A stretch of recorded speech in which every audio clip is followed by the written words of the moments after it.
ರಾಜ್ಯ ಸರ್ಕಾರವು ಕರ್ನಾಟಕದಲ್ಲಿ ನಕಲಿ ಬಿಪಿಎಲ್ ಕಾರ್ಡ್ ಫಲಾನುಭವಿಗಳನ್ನು ಪತ್ತೆ ಮಾಡಿ ಅವರ ಕಾರ್ಡ್ಗಳನ್ನು ರದ್ದು ಮಾಡುತ್ತಿರುವ ಬೆನ್ನಲ್ಲೇ ಇದೀಗ ಕೇಂದ್ರ ಸರ್ಕಾರ ಕೂಡ ಮಹತ್ವದ ಕ್ರಮ ಕೈಗೊಂಡಿದೆ.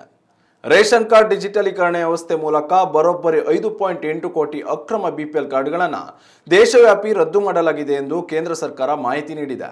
ಈ ಸಂಬಂಧ ಮಾಹಿತಿ ನೀಡಿದ ಕೇಂದ್ರ ಆಹಾರ ಸಚಿವಾಲಯವು ಮಾಸಿಕವಾಗಿ 80.6 ಕೋಟಿ ಜನರಿಗೆ ಪಡಿತರ ವ್ಯವಸ್ಥೆ ಮೂಲಕ ರೇಷನ್ ನೀಡಲಾಗುತ್ತಿದೆ.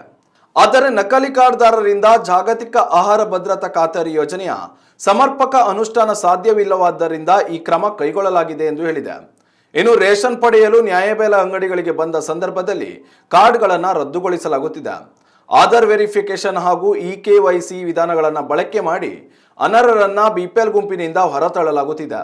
ಪಡಿತರ ಅಂಗಡಿಗಳಲ್ಲಿ EPOS ಯಂತ್ರಗಳನ್ನು ಅಳವಡಿಕೆ ಮಾಡಲಾಗಿದ್ದು, ಈ ಯಂತ್ರದ ಮೂಲಕವೇ ಅನರ್ಹ ಬಿಪಿಎಲ್ ಫಲಾನುಭವಿಗಳನ್ನು ಪತ್ತೆ ಮಾಡಲಾಗುತ್ತಿದೆ.